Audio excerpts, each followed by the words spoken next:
Hello friends, ഇന്ന് നമ്മൾ പഠിക്കാൻ പോകുന്നത് 8ാം ക്ലാസ്സിലെ 4ാം പാഠമായ അവർ ഗവൺമെൻറ്, നമ്മുടെ government. Can you identify the above pictures? The first one is the parliament building which represents the legislature. It is here at the parliament sessions are held. The second represents the executive and is the official residence of the President of India. The third is the Supreme Court complex which represents the Indian judiciary. മുകളിൽ തന്നിട്ടുള്ള 3 ചിത്രങ്ങളും ഏതൊക്കെയാണെന്ന് പറയാൻ കഴിയുമോ? ഒന്നാമത്തെ ചിത്രം ഇന്ത്യയുടെ നിയമനിർമ്മാണ സഭ സമ്മേളിക്കുന്ന പാർലമെൻറ്റ് മന്ദിരവും രണ്ടാമത്തെ ചിത്രം കാര്യനിർവഹണ വിഭാഗത്തിൻ്റെ ഭാഗമായ രാഷ്ട്രപതിയുടെ ഔദ്യോഗിക വസതിയും മൂന്നാമത്തേത് നീതിന്യായ വ്യവസ്ഥയുടെ പരമോന്നത സ്ഥാപനമായ സുപ്രീം കോടതി സമുച്ചയവുമാണ്. These 3 institutions are related to 3 organs of government, namely legislature, executive and judiciary. ഇവ മൂന്നും ഗവൺമെൻറ്റിൻ്റെ 3 ഘടകങ്ങളുമായി ബന്ധപ്പെട്ട സ്ഥാപനങ്ങളാണ്. എല്ലാ ജനാധിപത്യ രാജ്യങ്ങളിലും ഗവൺമെൻറ്റിന് നിയമനിർമ്മാണ വിഭാഗം, കാര്യനിർവഹണ വിഭാഗം, നീതിന്യായ വിഭാഗം എന്നീ 3 ഘടകങ്ങളുണ്ട്. Have not you understood what the organs of the government are? Analysis the 3 organs of the government of India based on the chart given. ഗവൺമെൻറ്റിൻ്റെ ഘടകങ്ങൾ ഏതൊക്കെയാണെന്ന് മനസ്സിലായല്ലോ. ഇന്ത്യയിലെ ഗവൺമെൻറ്റിൻ്റെ 3 ഘടകങ്ങൾ നൽകിയിരിക്കുന്ന ചാർട്ടിൻ്റെ സഹായത്തോടെ വിശകലനം ചെയ്യാം. ഗവൺമെൻറ് ഓഫ് ഇന്ത്യ, ഇന്ത്യയിലെ government. Legislature, president, Lok Sabha, Rajya Sabha. നിയമനിർമ്മാണ വിഭാഗം, രാഷ്ട്രപതി, Lok Sabha, Rajya Sabha. Executive, president, vice president, prime minister, council of ministers, bureaucracy. കാര്യനിർവഹണ വിഭാഗം, രാഷ്ട്രപതി, ഉപരാഷ്ട്രപതി, പ്രധാനമന്ത്രി, മന്ത്രിസഭ, ഉദ്യോഗസ്ഥവൃന്ദം. Judiciary, supreme court, high court, district court, sub court, municipal court, magistrate court. നീതിന്യായ വിഭാഗം, സുപ്രീം കോടതി, ഹൈക്കോടതികൾ, ജില്ലാ കോടതികൾ, സബ് കോടതികൾ, മുനിസിപ്പൽ കോടതികൾ, മജിസ്ട്രേറ്റ് കോടതികൾ. Legislature in India. The legislature in India is known as the parliament. It consist of the president and the 2 houses, namely Rajya Sabha and Lok Sabha. The Rajya Sabha is known as the upper house and the Lok Sabha is known as the lower house. Since it has 2 houses, it is known as bicameral legislature. നിയമനിർമ്മാണ വിഭാഗം ഇന്ത്യയിൽ. Legislature in India. ഇന്ത്യയുടെ നിയമനിർമ്മാണ വിഭാഗം parliament എന്ന പേരിൽ അറിയപ്പെടുന്നു. രാഷ്ട്രപതിയും ലോകസഭ, രാജ്യസഭ എന്നീ 2 സഭകളും ഉൾക്കൊള്ളുന്നതാണ് ഇന്ത്യയിലെ പാർലമെൻറ്റ്. രാജ്യസഭ ഉപരിസഭയെന്നും ലോകസഭ അധോസഭയെന്നും അറിയപ്പെടുന്നു. 2 സഭകൾ ഉള്ളതിനാൽ ഇതിനെ ദ്വിമണ്ഡല നിയമനിർമ്മാണ സഭ എന്ന് വിളിക്കുന്നു. രാജ്യസഭ, 238 ഇലക്റ്റഡ് മെമ്പേഴ്സ്, തിരഞ്ഞെടുക്കപ്പെട്ട 238 അംഗങ്ങൾ. 12 നോമിനേറ്റഡ് മെമ്പേഴ്സ്, നാമനിർദ്ദേശം ചെയ്യപ്പെട്ട 12 അംഗങ്ങൾ. Known as council of states, സംസ്ഥാനങ്ങളുടെ കൗൺസിൽ എന്നറിയപ്പെടുന്നു. പെർമനൻ്റ് ഹൗസ്, സ്ഥിരം സഭ. Vice president, presides over the sessions, ഉപരാഷ്ട്രപതി അധ്യക്ഷം വഹിക്കുന്നു. Lok Sabha, 543 directly elected members. Lok Sabha, ജനങ്ങൾ നേരിട്ട് തിരഞ്ഞെടുക്കുന്ന 543 അംഗങ്ങൾ. 2 നോമിനേറ്റഡ് മെമ്പേഴ്സ്, നാമനിർദ്ദേശം ചെയ്യപ്പെട്ട 2 അംഗങ്ങൾ. Known as house of representatives, ജനപ്രതിനിധി സഭ എന്നറിയപ്പെടുന്നു. Elected for a term of 5 years, 5 വർഷമാണ് കാലാവധി. President over by the speaker, speaker അധ്യക്ഷം വഹിക്കുന്നു. The president of India is not a member of parliament but he is considered as an integral parts of the parliament.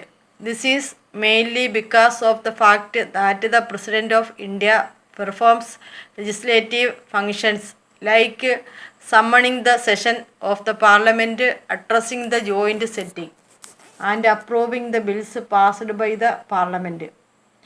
രാഷ്ട്രപതി parliament അംഗമല്ല, എന്നാൽ അദ്ദേഹം പാർലമെൻറ്റിൻ്റെ അവിഭാജ്യ ഘടകമാണ്. Parliament സമ്മേളനം വിളിക്കുക, സംയുക്ത സമ്മേളനത്തെ അഭിസംബോധന ചെയ്യുക, ബില്ലുകൾക്ക് അംഗീകാരം നൽകുക എന്നീ ചുമതലകൾ നിർവഹിക്കുന്നതിനാണ് രാഷ്ട്രപതി ഇന്ത്യൻ പാർലമെൻറ്റിൻ്റെ ഭാഗമാകുന്നത്. Functions of parliament. Legislation is the primary function of the parliament. To make a law, the approval of both the houses of the parliament is required. The Lok Sabha and Rajya Sabha assemblies separately for legislation. A law in draft form is known as a bill. An ordinary bill can be introduced in either house of the parliament. The house which considers the bill first is called the first house, and the house which considers it next is called the second house. In both the house, the bill passes through different stages. Parliament ചുമതലകൾ. Functions of parliament. നിയമനിർമ്മാണമാണ് പാർലമെൻറ്റിൻ്റെ പ്രധാന ചുമതല. നിയമനിർമ്മാണത്തിന് പാർലമെൻറ്റിൻ്റെ രണ്ട് സഭകളുടെയും അംഗീകാരം ആവശ്യമാണ്. ലോകസഭയും രാജ്യസഭയും വെവ്വേറെ സമ്മേളിച്ചാണ് നിയമനിർമ്മാണത്തിൽ പങ്കെടുക്കുന്നത്. നിയമത്തിൻ്റെ കരട് രൂപമാണ് ബിൽ. ഒരു സാധാരണ ബിൽ പാർലമെൻറ്റിൻ്റെ ഏത് സഭയിലും ആദ്യം അവതരിപ്പിക്കാം. ബിൽ ആദ്യം പരിഗണിക്കുന്ന സഭയെ ഒന്നാം സഭയെന്നും രണ്ടാമത് പരിഗണിക്കുന്ന സഭയെ രണ്ടാം സഭയെന്നും വിളിക്കാം. രണ്ട് സഭകളിലും ബിൽ വിവിധ ഘട്ടങ്ങളിലൂടെ കടന്നു പോകുന്നു. Let us examine the various stages of passing a bill. First reading. The bill is introduced. Second reading. Each and every article included in the bill is either passed, changed or rejected after discussion. Third reading. The bill as a whole is passed or rejected. ഒരു bill നിയമമാകുന്നതിൻ്റെ വിവിധ ഘട്ടങ്ങൾ നമുക്ക് പരിശോധിക്കാം. ഒന്നാം വായന bill അവതരിപ്പിക്കുന്നു. രണ്ടാം വായന ബില്ലിൽ ഉൾക്കൊള്ളിച്ചിട്ടുള്ള ഓരോ വകുപ്പും പ്രത്യേകം ചർച്ച ചെയ്ത് പാസ്സാക്കുകയോ മാറ്റം വരുത്തുകയോ നിരാകരിക്കുകയോ ചെയ്യുന്നു. മൂന്നാം വായന ബിൽ മൊത്തമായി പാസ്സാക്കുകയോ നിരാകരിക്കുകയോ ചെയ്യുന്നു. After passing the bill in the first house, it is sent to the second house along with the certificate of the presiding officer. The bill passes once again through the above mentioned three stages in the second house. ഒന്നാം സഭ പാസാക്കി കഴിഞ്ഞാൽ സഭാധ്യക്ഷൻ്റെ സാക്ഷ്യപത്രത്തോടെ bill രണ്ടാം സഭയുടെ പരിഗണനയ്ക്ക് അയക്കുന്നു. രണ്ടാം സഭയിലും മുകളിൽ പറഞ്ഞ 3 ഘട്ടങ്ങളുണ്ട്. After the bill is passed by both the houses, it is sent to the President for approval. On getting the approval of the President, the bill becomes a law. Bill രണ്ട് സഭകളും പാസ്സാക്കി കഴിഞ്ഞാൽ രാഷ്ട്രപതിയുടെ അംഗീകാരത്തിനായി സമർപ്പിക്കുന്നു. രാഷ്ട്രപതി ഒപ്പുവയ്ക്കുന്നതോടെ ബിൽ നിയമപരമായി മാറുന്നു. If there is a difference of opinion between the two houses, a joint sitting of both the houses of the parliament is summoned and a decision is taken. It is the president who summons the joint sitting of the parliament, which is presided over by the speaker of the Lok Sabha.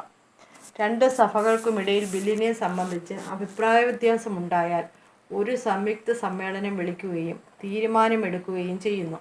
പാർലമെൻറ്റിൻ്റെ സംയുക്ത സമ്മേളനം വിളിച്ചു ചേർക്കുന്നത് രാഷ്ട്രപതിയാണ്. ലോക്സഭാ സ്പീക്കറുടെ അധ്യക്ഷതയിലായിരിക്കും സംയുക്ത സമ്മേളനം ചേരുക. Money bill.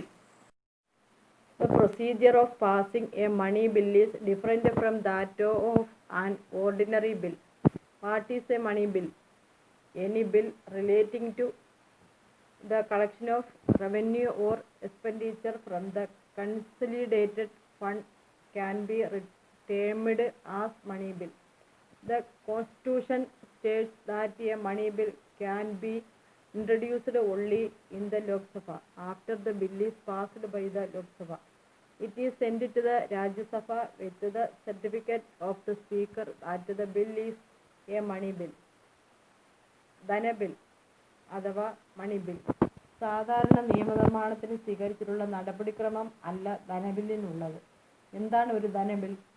പൊതു ഖജനാവിലേക്കുള്ള ധനസമാഹരണം, പണത്തിൻ്റെ വിനിയോഗം എന്നിവയുമായി ബന്ധപ്പെട്ട ബില്ലുകളാണ് ധനബിൽ. ഒരു ധനബിൽ ലോക്സഭയിൽ മാത്രമേ ആദ്യം അവതരിപ്പിക്കാൻ പാടുള്ളൂവെന്ന് ഭരണഘടന അനുശാസിക്കുന്നു. ലോക്സഭ പാസാക്കി കഴിഞ്ഞാൽ ധനബില്ലാണെന്ന് സ്പീക്കറുടെ സാക്ഷ്യപത്രത്തോടെ രാജ്യസഭയിലേക്ക് അയക്കുന്നു. The Rajya Sabha must return the money bill along with its recommendations to the Lok Sabha within a period of 14 days.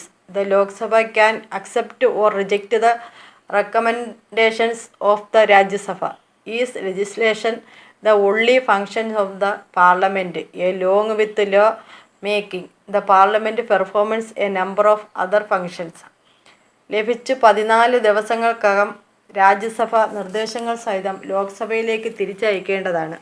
ലോക്സഭയ്ക്ക് രാജ്യസഭയുടെ നിർദ്ദേശങ്ങൾ സ്വീകരിക്കുകയോ തള്ളിക്കളയുകയോ ചെയ്യാം.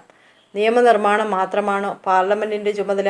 നിയമനിർമ്മാണം കൂടാതെ മറ്റു പല ചുമതലകളും പാർലമെൻറ്റിനുണ്ട്.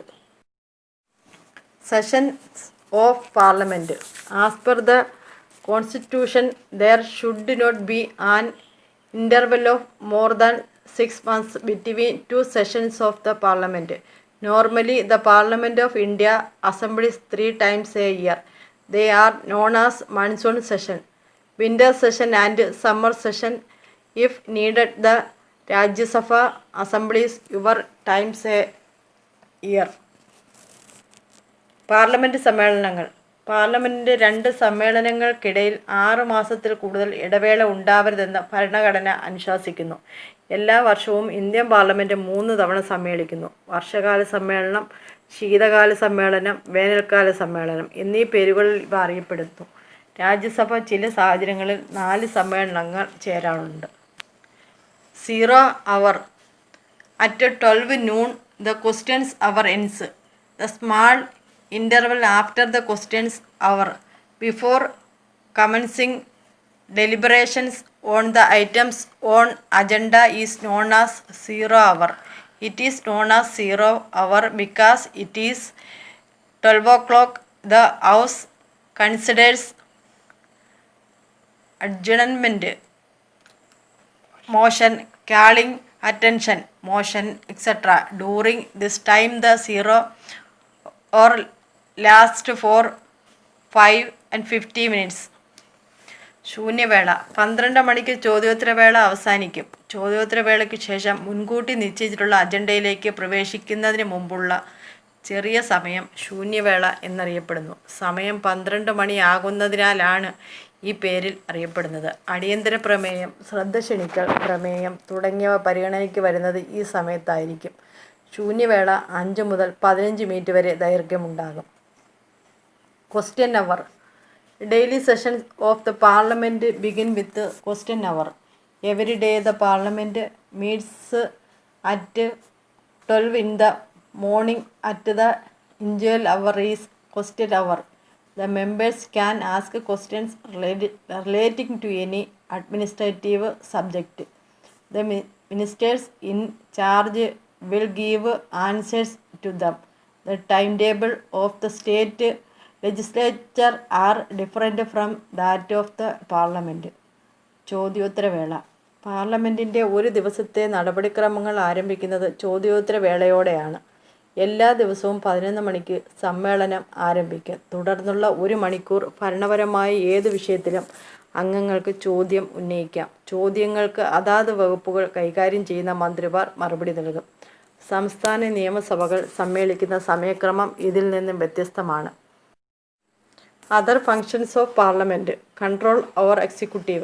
Asking question, deliberating various bills and resolutions, passing or rejecting the no confidence motion. Electoral function. Participating in the election of the President and Vice President. Constitutional amendment. Timely amendment of the constitutional provisions. പാർലമെൻറ്റിൻ്റെ മറ്റ് ചുമതലകൾ. കാര്യനിർവഹണ വിഭാഗത്തെ നിയന്ത്രിക്കൽ, ചോദ്യങ്ങൾ ഉന്നയിക്കൽ, ബില്ലുകളും പ്രമേയങ്ങളും ചർച്ച ചെയ്യൽ, അവിശ്വാസ പ്രമേയം അംഗീകരിക്കുകയോ നിരസിക്കുകയോ ചെയ്യൽ. തെരഞ്ഞെടുപ്പ് ചുമതല. രാഷ്ട്രപതി, ഉപരാഷ്ട്രപതി എന്നിവരുടെ തെരഞ്ഞെടുപ്പ്. ഭരണഘടനാ ഭേദഗതി. ഭരണഘടനാ വകുപ്പുകളിൽ കാലാനുസൃതമായ മാറ്റം വരുത്തൽ. State legislature. In India, there are state legislatures in all the states. They make laws on subjects that come under the state government. In majority of the states, the state legislature has only one house. Such legislatures are called unicameral legislature. A few states, on other hand, have bicameral legislature. Find them out. സംസ്ഥാന നിയമനിർമ്മാണ സഭ. State legislature. ഇന്ത്യയിലെ എല്ലാ സംസ്ഥാനങ്ങളിലും നിയമനിർമ്മാണ സഭകളുണ്ട്. സംസ്ഥാന ഗവൺമെൻറ്റിൻ്റെ പരിധിയിൽ വരുന്ന വിഷയങ്ങളിൽ നിയമനിർമ്മാണം നടത്തുന്നത് ഇവയാണ്. ഇന്ത്യയിൽ ഭൂരിഭാഗം സംസ്ഥാനങ്ങളിലും നിയമനിർമ്മാണ വിഭാഗത്തിന് ഒരു സഭ മാത്രമേയുള്ളൂ. ഒരു സഭ മാത്രമുള്ള നിയമനിർമ്മാണ സഭയെ ഏക മണ്ഡല നിർമ്മാണ സഭ എന്ന് വിളിക്കുന്നു. ചുരുക്കം ചില സംസ്ഥാനങ്ങൾക്ക് ദ്വിമണ്ഡല നിയമനിർമ്മാണ സഭകളുണ്ട്. State having bicameral legislature.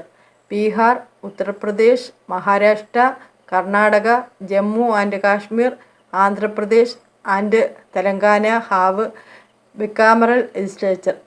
The lower house is known as the Legislative Assembly and the upper house is the Legislative Council. ദ്വിമണ്ഡല നിയമനിർമ്മാണ സഭകളുടെ സംസ്ഥാനങ്ങൾ. ബീഹാർ, ഉത്തർപ്രദേശ്, മഹാരാഷ്ട്ര, കർണാടക, ആന്ധ്രാപ്രദേശ്, തെലങ്കാന, ജമ്മു ആൻഡ് കാശ്മീർ എന്നീ സംസ്ഥാനങ്ങളിൽ 2 സഭകളുണ്ട്. അധോസഭയെ നിയമസഭ എന്നും ഉപരിസഭയെ നിയമസമിതി എന്നും വിളിക്കുന്നു. Executive. Central government made Aadhaar card compulsory for LPG subsidy. Central approval for expats vote. Implementation of food security bill gets delayed. Adarsh Gram project to set off this year. Have not you read the above given news headings? All of them are related to the day-to-day administration of the country. Who takes such a decision and implements them? The organ of the government which implements law and administrates the country is called the executive. കാര്യനിർവഹണ വിഭാഗം അഥവാ executive. പാചകവാതക സബ്സിഡിക്ക് ആധാർ നിർബന്ധമാക്കാൻ കേന്ദ്ര സർക്കാർ തീരുമാനിച്ചു. പ്രവാസി വോട്ടിന് കേന്ദ്രാനുമതി. ഭക്ഷ്യസുരക്ഷാ bill നടപ്പാക്കുന്നത് വൈകും. ഈ വർഷം മുതൽ ആദർശ് ഗ്രാമം പദ്ധതി നടപ്പിലാക്കും. മുകളിൽ തന്നിരിക്കുന്ന വാർത്തകൾ വായിച്ചല്ലോ. ഇവയൊക്കെ ദൈനംദിന ഭരണ നിർവഹണവുമായി ബന്ധപ്പെട്ടിരിക്കുന്നു. ഇത്തരത്തിലുള്ള തീരുമാനങ്ങൾ എടുക്കുകയും നടപ്പിലാക്കുകയും ചെയ്യുന്നത് ആരാണ്? നിയമങ്ങൾ നടപ്പിലാക്കുകയും ഭരണനിർവഹണം നടത്തുകയും ചെയ്യുന്ന വിഭാഗത്തെ കാര്യനിർവഹണ വിഭാഗം എന്ന് പറയുന്നു. Executive in India. In India there are 2 levels of executive. They are central executive and state executive. The central executive consists of the president, central ministers and bureaucracy. The president and ministers are elected and they are the political executive. Bureaucrats, on the other hand, are appointed on the basis of certain qualification and they continue in office till retirement. They are known as the permanent executive. കാര്യനിർവഹണ വിഭാഗം ഇന്ത്യയിൽ അഥവാ executive in India. ഇന്ത്യയിൽ 2 തലങ്ങളുള്ള കാര്യനിർവഹണ വിഭാഗമാണുള്ളത്. കേന്ദ്ര കാര്യനിർവഹണ വിഭാഗവും സംസ്ഥാന കാര്യനിർവഹണ വിഭാഗവും. രാഷ്ട്രപതിയും കേന്ദ്രമന്ത്രിമാരും ഉദ്യോഗസ്ഥ വൃന്ദവും അടങ്ങിയതാണ് കേന്ദ്ര കാര്യനിർവഹണ വിഭാഗം. രാഷ്ട്രപതിയും കേന്ദ്രമന്ത്രിമാരും തിരഞ്ഞെടുക്കപ്പെട്ടവരാണ്. ഇവരെ രാഷ്ട്രീയകാര്യ നിർവഹണ വിഭാഗം അഥവാ പൊളിറ്റിക്കൽ എക്സിക്യൂട്ടീവ് എന്ന് പറയുന്നു. എന്നാൽ ഉദ്യോഗസ്ഥർ യോഗ്യതയെ അടിസ്ഥാനമാക്കി നിയമിക്കപ്പെടുന്നവരാണ്. ഇവർ സ്ഥിരകാര്യ നിർവഹണ വിഭാഗം പെർമനൻ്റ് എക്സിക്യൂട്ടീവ് എന്നറിയപ്പെടുന്നു. വിരമിക്കുന്നത് വരെ ഇവർ സർവീസിൽ തുടരും. President. The picture of India's first president is given here. Who is the current president of India? The president is the head of the Indian Republic. He is elected by an electoral college for a term of 5 years. രാഷ്ട്രപതി അഥവാ president. ചിത്രത്തിൽ കാണുന്നത് ഇന്ത്യയുടെ ആദ്യ രാഷ്ട്രപതിയാണ്. ഇപ്പോഴത്തെ രാഷ്ട്രപതി ആരാണ്? Indian റിപ്പബ്ലിക്കിൻ്റെ തലവനാണ് രാഷ്ട്രപതി. 5 വർഷക്കാല അളവിലേക്കാണ് രാഷ്ട്രപതിയെ തിരഞ്ഞെടുക്കുക. ഒരു ഇലക്ടറൽ കോളേജാണ് രാഷ്ട്രപതിയെ തിരഞ്ഞെടുക്കുന്നത്. The electoral college consists of elected members of Lok Sabha, elected members of Rajya Sabha, elected members of state legislative assemblies. Electoral കോളേജിലെ അംഗങ്ങൾ ലോക്സഭയിൽ തിരഞ്ഞെടുക്കപ്പെട്ട അംഗങ്ങൾ, രാജ്യസഭയിലെ തിരഞ്ഞെടുക്കപ്പെട്ട അംഗങ്ങൾ, സംസ്ഥാന നിയമസഭകളിലെ തിരഞ്ഞെടുക്കപ്പെട്ട അംഗങ്ങൾ. Qualification of president: must be A citizen of India, should have completed 35 years of age, should have all other qualifications required for A member of Lok Sabha. രാഷ്ട്രപതിയുടെ യോഗ്യതകൾ: ഇന്ത്യൻ പൗരൻ ആയിരിക്കണം, 35 വയസ്സ് പൂർത്തിയായിരിക്കണം, ലോക്സഭ അംഗമാകുന്നതിന് വേണ്ട എല്ലാ യോഗ്യതയും ഉണ്ടാവണം. All the executive powers of the central government are vested with the President of India, but he performs all these functions with the support and advice given by the Council of Ministers. കേന്ദ്ര ഗവൺമെൻറ്റിൻ്റെ എല്ലാ കാര്യനിർവഹണ അധികാരങ്ങളും രാഷ്ട്രപതിയിൽ നിക്ഷിപ്തമാണ്. മന്ത്രിസഭയുടെ ഉപദേശമനുസരിച്ചാണ് ഈ ചുമതലകൾ അദ്ദേഹം നിർവഹിക്കുന്നത്. Functions of the president: appoint Prime Minister and other ministers, appoint Chief Justice and judges of the Supreme Court, nominate 12 members of Rajya Sabha and 2 members of Lok Sabha, act as the Supreme Commander of Armed Forces, give assent to bills passed by the Parliament, declare emergency in the country if needed, take decision on mercy petitions. രാഷ്ട്രപതിയുടെ ചുമതലകൾ: പ്രധാനമന്ത്രിയെയും മന്ത്രിമാരെയും നിയമിക്കൽ, supreme കോടതിയിലെയും ഹൈക്കോടതികളിലെയും chief ജസ്റ്റിസിനെയും മറ്റ് ജഡ്ജിമാരെയും നിയമിക്കൽ, സർവ്വ സൈന്യാധിപനായി പ്രവർത്തിക്കൽ, രാജ്യസഭയിലേക്ക് 12 അംഗങ്ങളെയും ലോക്സഭയിലേക്ക് 2 അംഗങ്ങളെയും നാമനിർദ്ദേശം ചെയ്യുന്നു, പാർലമെൻറ്റ് പാസാക്കിയ ബില്ലുകൾക്ക് അംഗീകാരം നൽകൽ, ആവശ്യമായി വന്ന രാജ്യത്ത് അടിയന്തരാവസ്ഥ പ്രഖ്യാപിക്കൽ, ദയാഹർജിയിൽ തീർപ്പ് കൽപ്പിക്കൽ. Vice president: Besides the President, India has a Vice President as well. The Vice President is also elected by an electoral college. The members of Lok Sabha and Rajya Sabha are members of this electoral college. He is elected for a term of 5 years. ഉപരാഷ്ട്രപതി അഥവാ vice president: ഇന്ത്യയിൽ രാഷ്ട്രപതിയെ കൂടാതെ ഉപരാഷ്ട്രപതിയും ഉണ്ട്. ഉപരാഷ്ട്രപതിയെ തിരഞ്ഞെടുക്കുന്നതും ഒരു electoral കോളേജാണ്. രാജ്യസഭയിലെയും ലോകസഭയിലെയും അംഗങ്ങൾ ഈ ഇലക്ടറൽ കോളേജിൽ അംഗങ്ങളായിരിക്കും. 5 വർഷക്കാലത്തേക്കാണ് ഉപരാഷ്ട്രപതിയെ തിരഞ്ഞെടുക്കുന്നത്. Functions of vice president: performance the functions of the president in this absence, presides over the sessions of Rajya Sabha. ഉപരാഷ്ട്രപതിയുടെ ചുമതലകൾ: രാഷ്ട്രപതിയുടെ അഭാവത്തിൽ അദ്ദേഹത്തിൻ്റെ ചുമതല നിർവഹിക്കുക, രാജ്യസഭാ സമ്മേളനത്തിൽ അധ്യക്ഷം വഹിക്കുക. Union Council of Ministers: The Union Council of Ministers work under the leadership of the Prime Minister. All the functions visited with the President are really exercised by the Council of Ministers, which consists of Cabinet Ministers, Ministers of State and Deputy Ministers. കേന്ദ്ര മന്ത്രിസഭ അഥവാ union council of ministers. പ്രധാനമന്ത്രിയുടെ നേതൃത്വത്തിലാണ് കേന്ദ്ര മന്ത്രിസഭ പ്രവർത്തിക്കുന്നത്. രാഷ്ട്രപതിയിൽ നിക്ഷിപ്തമായിട്ടുള്ള എല്ലാ ചുമതലകളും യഥാർത്ഥത്തിൽ വിനിയോഗിക്കുന്നത് മന്ത്രിസഭയാണ്. ഡയഗ്രാം ശ്രദ്ധിക്കൂ.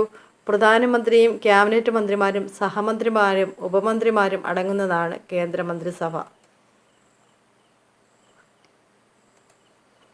Functions of prime minister: the leader of the majority party of coalition in the Lok Sabha is appointed as the Prime Minister.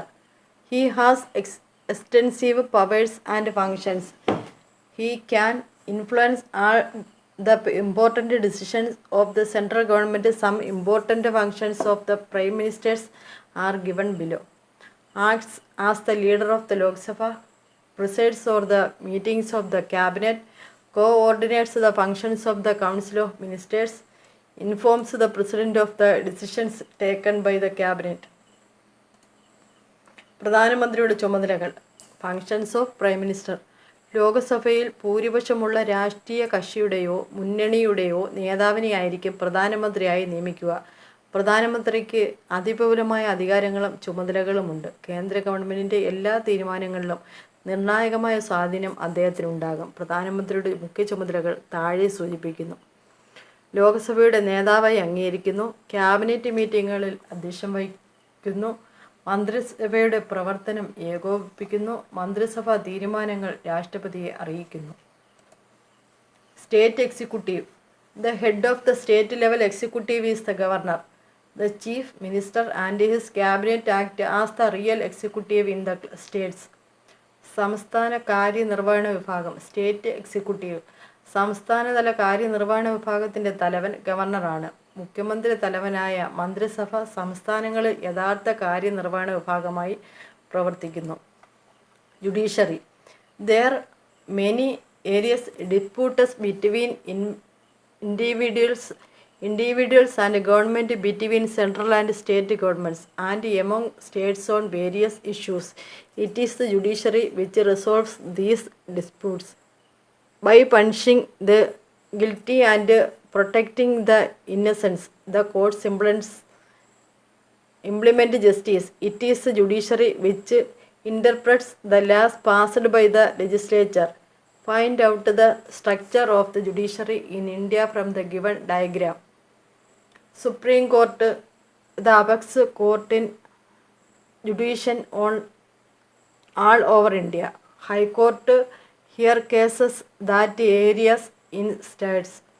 District courts hear cases in the district. Sub-court, municipal court and magistrate courts hear taluk level cases. നീതിന്യായ വിഭാഗം അഥവാ judiciary. രാജ്യത്ത് വ്യക്തികൾ തമ്മിലും വ്യക്തിയും ഗവൺമെൻറ്റും തമ്മിലും കേന്ദ്ര സംസ്ഥാന ഗവൺമെൻറ്റുകൾ തമ്മിലും സംസ്ഥാനങ്ങൾ തമ്മിലും വിവിധ വിഷയങ്ങളിൽ തർക്കങ്ങൾ ഉണ്ടാകാറുണ്ട്. തർക്കങ്ങൾക്ക് തീർപ്പ് കൽപ്പിക്കുന്ന വിഭാഗമാണ് നീതിന്യായ വിഭാഗം. കുറ്റവാളികൾക്ക് ശിക്ഷ നൽകിയും നിരപരാധികളെ സംരക്ഷിച്ചും കോടതികൾ നീതി നടപ്പിലാക്കുന്നു. നിയമനിർമ്മാണ വിഭാഗം പാസ്സാക്കുന്ന നിയമങ്ങൾ വ്യാഖ്യാനിക്കുന്നത് നീതിന്യായ വിഭാഗമാണ്. ഇന്ത്യയിലെ നീതിന്യായ വിഭാഗത്തിൻ്റെ ഘടന ഡയഗ്രത്തിൽ നിന്നും പരിചയപ്പെടും. സുപ്രീം കോടതി രാജ്യത്തെ പരമോന്നത കോടതി. ഇന്ത്യ മുഴുവൻ അധികാരപരിധി. ഹൈക്കോടതികൾ സംസ്ഥാനങ്ങളിലുണ്ടാകുന്ന കേസുകൾ പരിശോധിക്കുന്നു. ജില്ലാ കോടതികൾ ജില്ലകളിലുണ്ടാകുന്ന കേസുകൾ പരിശോധിക്കുന്നു. സബ് കോടതികൾ, മുനിസിപ്പൽ കോടതികൾ, മജിസ്ട്രേറ്റ് കോടതികൾ താലൂക്ക് തലത്തിലുള്ള കേസുകൾ പരിശോധിക്കുന്നു. Judiciary in India. Supreme court. The Supreme Court is the apex court in India. It consists of the Chief Justice and judges appointed by the President. At the present, the Supreme Court has a Chief Justice and 30 judges. Cases considered by Supreme Court. Cases relating to violation of fundamental rights. Cases that arise between state government and central government. Disputes between state government. Cases that require interpretation of constitutional provision. Appeal cases from High Court. ഇന്ത്യയിലെ നീതിന്യായ വിഭാഗം അഥവാ judiciary in India. Supreme കോടതി. രാജ്യത്തെ പരമോന്നത കോടതിയാണ് supreme കോടതി. Chief ജസ്റ്റിസും മറ്റ് ജഡ്ജിമാരും അടങ്ങുന്നതാണ് സുപ്രീം കോടതി. നിലവിൽ ചീഫ് ജസ്റ്റിസും 30 ജഡ്ജിമാരുമാണ് സുപ്രീം കോടതിയിലുള്ളത്. രാഷ്ട്രപതിയാണ് ജഡ്ജിമാരെ നിയമിക്കുന്നത്. സുപ്രീം കോടതി പരിഗണിക്കുന്ന കേസുകൾ: മൗലികാവകാശങ്ങളുടെ ലംഘനവുമായി ബന്ധപ്പെട്ട കേസുകൾ, കേന്ദ്ര ഗവൺമെൻറ്റും സംസ്ഥാന ഗവൺമെൻറ്റും തമ്മിലുണ്ടാകുന്ന തർക്കങ്ങൾ, സംസ്ഥാന ഗവൺമെൻറ്റുകൾ തമ്മിലുണ്ടാകുന്ന തർക്കങ്ങൾ, ഭരണഘടനാ വകുപ്പുകളുടെ വ്യാഖ്യാനം ആവശ്യമായ കേസുകൾ, സംസ്ഥാന ഹൈക്കോടതികളിൽ നിന്നുള്ള അപ്പീൽ കേസുകൾ. High court.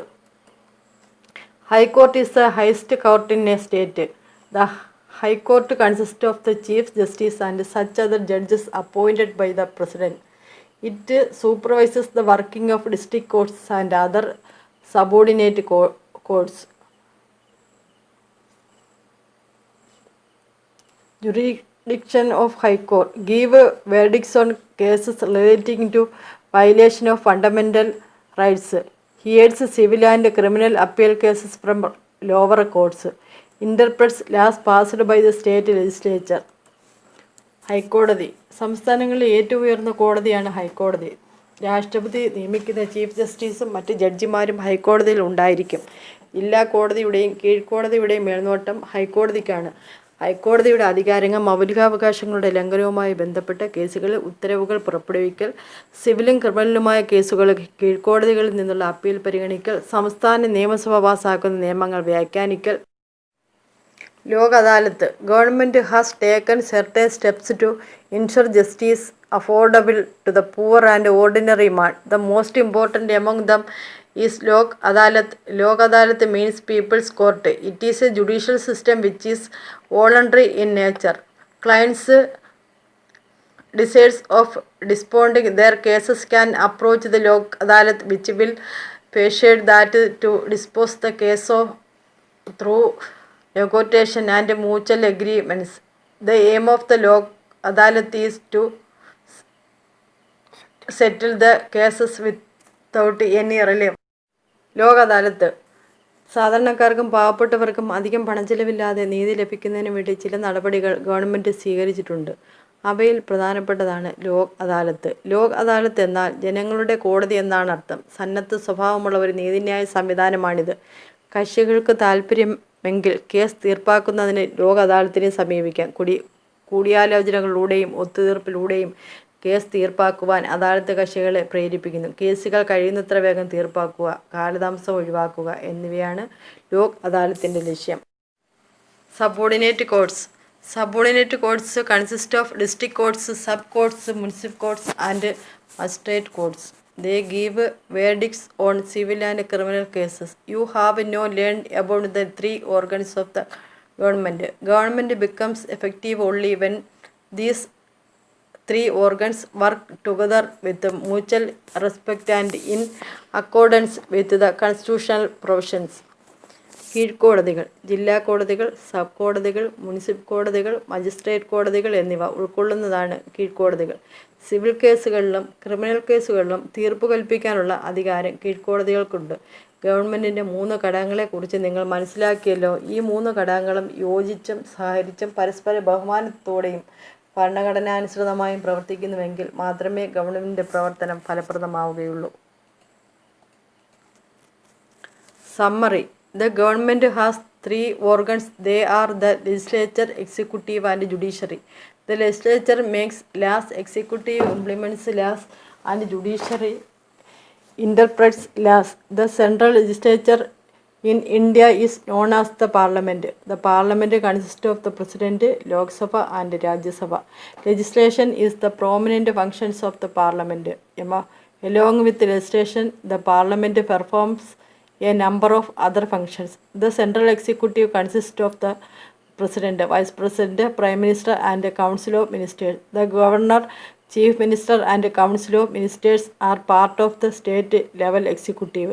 The judiciary in India consists of the Supreme Court, High Court and Subordinate Court. സംഗ്രഹം. ഗവൺമെൻറ് 3 ഘടകങ്ങളുണ്ട്. അവ നിയമനിർമ്മാണ വിഭാഗം, കാര്യനിർവഹണ വിഭാഗം, നീതിന്യായ വിഭാഗം എന്നീ പേരുകളിൽ അറിയപ്പെടുന്നു. നിയമനിർമ്മാണ വിഭാഗം നിയമങ്ങൾ നിർമ്മിക്കുകയും കാര്യനിർവഹണ വിഭാഗം അവ നടപ്പാക്കുകയും നീതിന്യായ വിഭാഗം നിയമങ്ങൾ വ്യാഖ്യാനിക്കുകയും ചെയ്യുന്നു. ഇന്ത്യയുടെ കേന്ദ്ര നിയമനിർമ്മാണ സഭ പാർലമെൻറ്റ് എന്നറിയപ്പെടുന്നു. രാഷ്ട്രപതി, ലോകസഭ, രാജ്യസഭ എന്നിവ ഉൾക്കൊള്ളുന്നതാണ് ഇന്ത്യയുടെ പാർലമെൻറ്റ്. നിയമങ്ങൾ നിർമ്മിക്കുകയാണ് പാർലമെൻറ്റിൻ്റെ പ്രധാന ചുമതല. നിയമനിർമ്മാണത്തോടൊപ്പം മറ്റു ചില ചുമതലകളും പാർലമെൻറ്റ് നിർവഹിക്കുന്നു. രാഷ്ട്രപതി, ഉപരാഷ്ട്രപതി, പ്രധാനമന്ത്രി, മന്ത്രിസഭ എന്നിവർ ഉൾക്കൊള്ളുന്നതാണ് കേന്ദ്ര കാര്യനിർവഹണ വിഭാഗം. ഗവർണറും മുഖ്യമന്ത്രിയും മന്ത്രിസഭയും സംസ്ഥാന കാര്യനിർവഹണ വിഭാഗത്തിൻ്റെ ഭാഗമാണ്. സുപ്രീം കോടതി, ഹൈക്കോടതികൾ, കീഴ്ക്കോടതികൾ എന്നിവ ഉൾക്കൊള്ളുന്നതാണ് ഇന്ത്യയുടെ നീതിന്യായ വിഭാഗം. Thank you.